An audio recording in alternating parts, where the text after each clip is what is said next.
abantu bafite ni ingenzi ku Mana.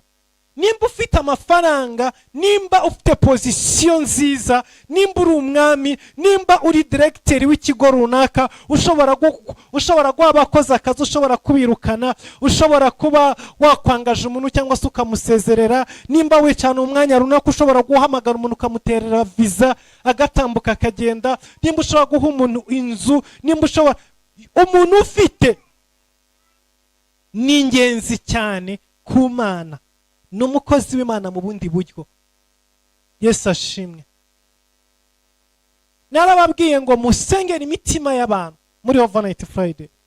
Musengera imitima y'abantu kugira ngo Imana ikore kuri iyo mitima y'abantu bahaye imisiyo hejuru y'ubuzima bwabo. Kuko kubera abantu uzarya, kubera abantu uzambara, kubera abantu uzabonaho kuba, kubera abantu uzavana hamwe ujya ahandi, kubera abantu uzarindwa. Abantu nibo